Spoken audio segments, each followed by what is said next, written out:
Lalu apalagi tanda besar? Munculnya Dajjal. Dajjal artinya pendusta-pendusta yang menyesatkan manusia. Ada dua macam Dajjal, saudara. Ada Dajjal kecil. Ini Dajjal kelas 3. Kalau ini sejak zaman Rasulullah sudah ada itu. Tiap zaman ada. Di zaman Rasulullah misalnya ada yang bernama Aswad al-Unsi dari Yaman. Ada yang namanya Musailamah al-Kazzab dari Yamamah. Ada yang namanya Ibnu Sayyad dari Madinah. Ini Dajjal di zaman Rasul. Musailamatul Kazzab memproklamirkan diri jadi nabi dia. Di zaman Rasul masih hidup. Ini Dajjal zaman Nabi. Di zaman sahabat muncul Dajjal. Di zaman kita sekarang ini Dajjal pun gentayangan. Dajjal kelas 3. Kerjanya mendustakan manusia, menyesatkan manusia, memalingkan manusia dari jalan yang benar dan diridhoi oleh Allah Subhanahu wa taala. Adapun yang merupakan tanda besar dari datangnya kiamat, Dajjal kelas kakap.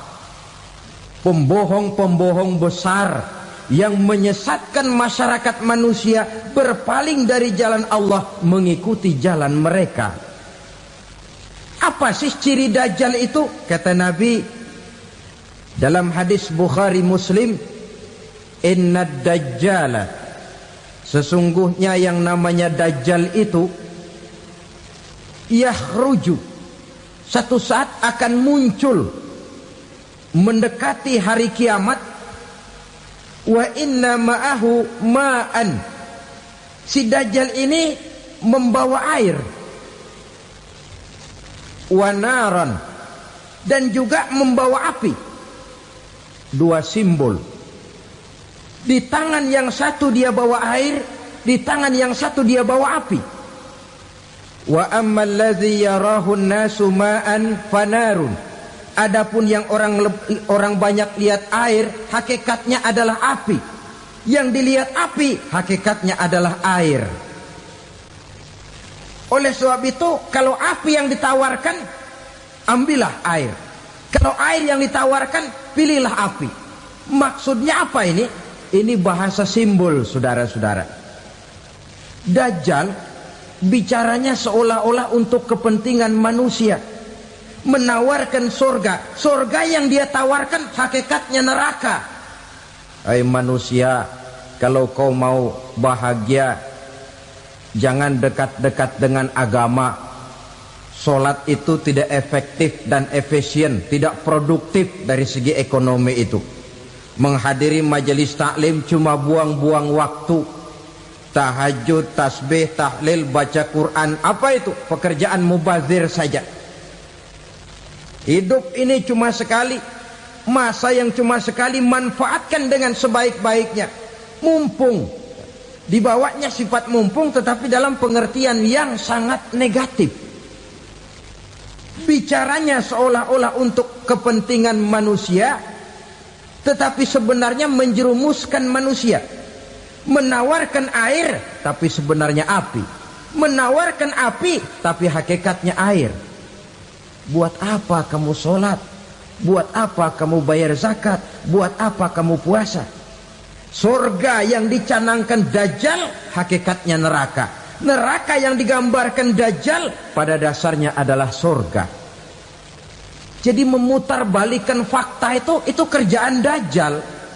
Yang hak jadi batil, yang batil dibilang hak, yang benar jadi salah, yang salah malah jadi benar. Tuntunan disuruh jadi tontonan, tontonan malah menjadi tuntunan. Itu pekerjaan Dajjal profesinya. Zamannya Nabi Adam, Dajjalnya kan iblis. Betul? Betul. Apa sih gang kerayuan iblis itu? Allah setelah menciptakan Nabi Adam kan bilang, Adam, kau dan istrimu Hawa tinggal di surga ini. seluruh fasilitas yang ada di sorga persilahkan kau nikmati. Satu yang tidak boleh, jangan coba-coba dekati pohon khuldi. Dekat saja jangan, apalagi sampai memetiknya. Datang Dajjal yang namanya iblis ini. Adam, kamu tahu nggak kenapa tidak boleh makan buah khuldi? Ya nggak tahu, pokoknya saya dilarang. Bodoh kamu, Dam.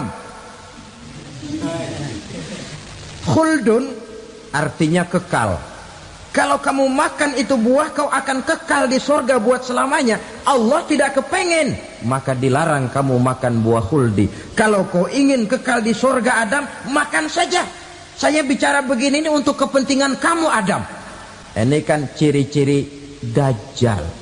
Bicaranya sih seolah-olah untuk kepentingan Nabi Adam. Hakikat sebenarnya menjerumuskan Nabi Adam supaya ingkar dan melanggar larangan dari Allah Subhanahu wa ta'ala. Jadi setelah muncul Dajjal, timbul kekacauan-kekacauan di masyarakat. Banyak yang terpengaruh, terpedaya dan terpesona. Termasuk mereka yang memproklamirkan diri jadi nabi. Mereka yang memproklamirkan diri jadi rasul di zaman sesudah Rasulullah wafat. Itu adalah Dajjal-Dajjal. Maka saya ingatkan, kalau di zaman kita sekarang ini ada orang ngaku jadi nabi, ada orang ngaku jadi rasul, biar bahasa Arabnya kental, Quran hafal, hadis ribuan hadis hafal, biar pakai serban sampai menyengser ke tanah, bahasa Arabnya fasih, tapi dia mengaku jadi nabi, jadi rasul, kita umat Islam wajib tidak percaya. Wajib untuk tidak percaya. Itulah Dajjal-Dajjal zaman kita sekarang ini. Tidak mustahil mereka datang mempengaruhi orang awam supaya berpaling dari Rasulullah, mengikuti mereka. Nah, di akhir zaman nanti, mendekati hari kiamat, Dajjal ini muncul. Dajjal kelas kakap, menyesatkan masyarakat manusia untuk berpaling dari Islam, mengikuti seruan mereka.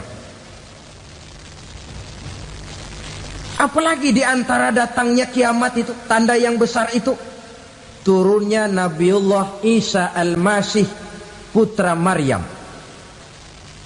Menurut berbagai hadis yang sahih, Nabi Isa Al-Masih nanti akan turun lagi. Tidak membawa risalah yang baru, tapi meluruskan risalah Islam ini yang telah banyak ditinggalkan oleh masyarakat. Bahkan ada hadis menjelaskan beliau akan membunuh Nabi, mematahkan kayu-kayu salib, lalu melaksanakan haji dan umrah mengikuti syariat Nabi Muhammad, bukan membawa agama baru.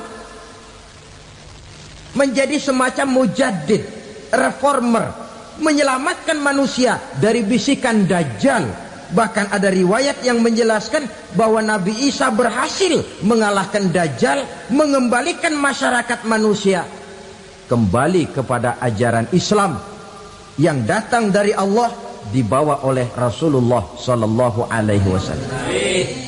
Dengan kata lain, turunnya Nabi Isa bukan sebagai Nabi dan Rasul baru, tetapi mengikuti syariat Nabi kita Muhammad Sallallahu Alaihi Wasallam.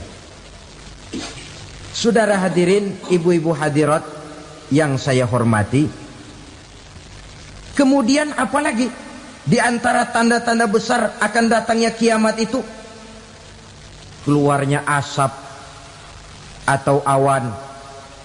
Kata Nabi, inna min asratis sa'ah dukhanan yamla'u ma bainal masyriqi wal maghrib. Di antara tanda-tanda kiamat, munculnya awan antara langit dan bumi. Ini pun diperkuat dalam surah Ad-Dukhan ayat 10. Fartaqib yauma ta'tis sama' bidukhanin mubin fayughshan nas hadza azabun alim. Bagi orang-orang yang beriman, mereka biasa-biasa saja. Tapi bagi orang kufur, datangnya asap dan awan ini merupakan azab yang kelewat pedih. Barangkali sedikit mendekati gambaran tentang azab yang pedih ini. Saya ingatkan alam pikiran kita kepada peristiwa yang belum lama terjadi. Pernah dengar berita bocornya reaktor nuklir di Chernobyl, Uni Soviet? Pernah dengar? Nah, bocornya reaktor nuklir di Chernobyl yang mengakibatkan ratusan bahkan sangat mungkin ribuan nyawa. Cuma satu reaktor. Bagaimana kalau seluruh cadangan nuklir yang dimiliki oleh para negara adikuasa ini diledakkan? Bahkan yang konon menurut catatan, cadangan nuklir yang dimiliki bersama oleh Amerika dan Rusia sekarang ini sudah sanggup memusnahkan 6 miliar manusia. 1,5 kali lebih banyak dari jumlah manusia yang nongkrong di permukaan bumi ini. Saudara-saudara hadirin yang saya hormati, lalu saat mendekati hari kiamat, apalagi tandanya? Setelah Nabi Isa wafat, pada saat turunnya yang kedua kali, lalu Allah meniupkan angin sejuk. Semua orang-orang beriman, orang-orang baik wafat, sehingga penghuni bumi ini cuma tinggal lagi terdiri dari orang-orang kafir. Tidak ada lagi di bumi ini yang bisa mengucapkan Allah. Sehingga dalam hadis qudsi itu ada keterangan, Innallaha azza wa jalla yaqulu li Israfil. Allah pernah pesan kepada malaikat Israfil. Kata Allah, Israfil, Iza sami'ta qailan yaqul Allah Allah fa akhirin nafakh 40 sanatan ikraman liqailiha. Hai Israfil, apabila kau dengar di permukaan bumi masih banyak orang yang mengucapkan Allah Allah, maka tunda sangkakala kiamat itu 40 tahun. Untuk apa? Ikraman liqailiha, menghormati orang yang mengucapkan Allah Allah itu. Wah, jadi karena sekarang masih banyak yang mengucapkan Allah, besar hatilah kita, masih jauh kiamat itu. Tapi jangan lupa, kiamat pribadi, kiamat kecil itu yang gak kita sangka-sangka. Ajal datang mencabut nyawa, itu kiamat pribadi. Dan itu yang pasti kita hadapi. Dan itu yang membuat kita tidak boleh bersikap main-main di dalam kehidupan sekarang ini. Saudara hadirin yang saya hormati, tidak ada lagi orang-orang muslim. Seluruh penduduk dunia ini kafir. Lalu terciptalah struktur sosial yang berlandaskan prinsip hidup semau gue. Bakal terjadilah prinsip di mana yang kaya menyantap yang miskin, yang kuat menindas yang lemah. Hidup sudah bagaikan di rimba belantara. Berlaku hukum rimba. Siapa yang kuat dia yang menang, siapa yang lemah menjadi mangsa. Timbul kekacauan, maksiat merajalela, munkarat menjadi-jadi. Sehingga isi bumi ini penuh dengan segala macam perbuatan dosa. Tidak ada perlunya lagi alam diperpanjang temponya. Datang saat yang sudah dijanjikan oleh Allah Azza wa Jalla, maka terjadilah yang disebut kiamat kubra, kiamat besar, kiamat ancur-ancuran. Bagaimana kejadian ini dimulai?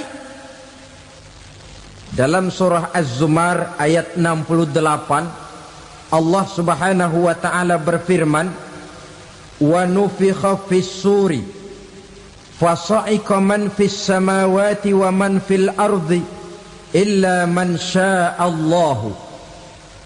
Maka manakala ditiuplah sangkakala, terkejutlah seluruh yang ada di langit dan seluruh yang ada di bumi.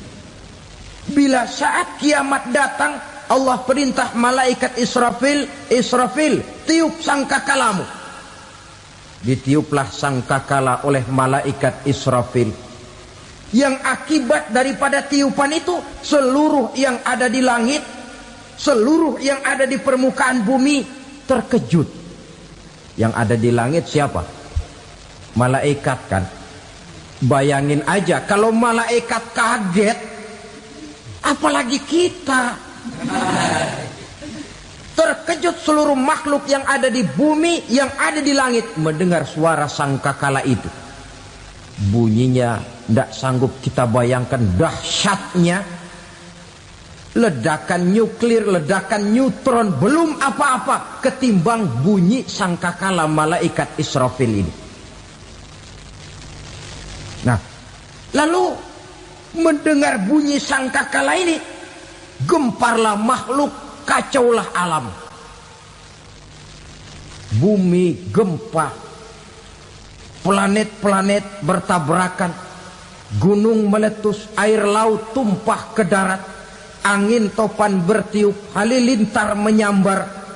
Lalu semua yang bernama hidup mati total.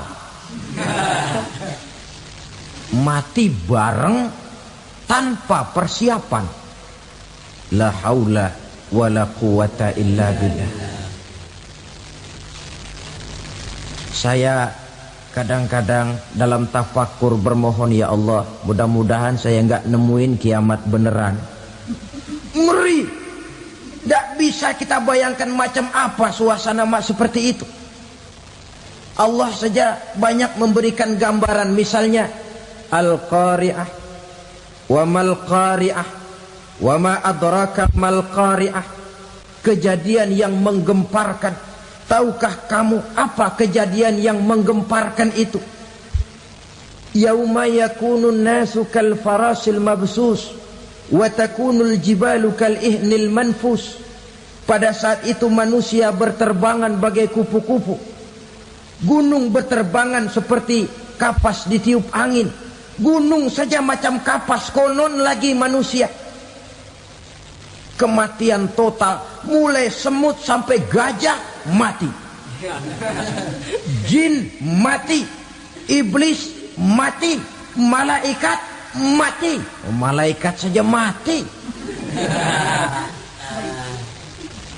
Saudara hadirin yang saya hormati, kematian total yang tanpa persiapan. Orang bilang, Pak, kalau mati bareng begitu yang repot malaikat maut dong ya. Cabut sana, cabut sini. Itu kalau menurut logika kita, mestinya begitu menurut logika. Tapi logika juga yang nggak perlu serepot itu.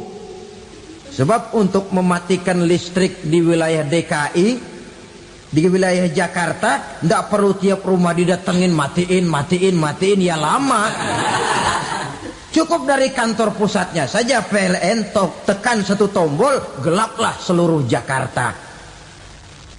Saudara hadirin yang saya hormati, kematian total. Lalu setelah kematian total, planet-planet juga mati, dalam arti tidak bergerak dan beredar. Angin mati, dalam arti tidak bertiup. Air mati, dalam arti tidak ada riak gelombang. Pokoknya semua mati. Kullu nafsin za'iqatul maut, semua yang bernafas mati. Dalam ayat lain, kullu man 'alaiha fan, semua yang ada di permukaan bumi fana. Yang kekal cuma Allah Subhanahu wa ta'ala. Yang paling belakang mati malaikat maut dan malaikat Israfil. Tapi mati juga sesuai dengan janji Allah.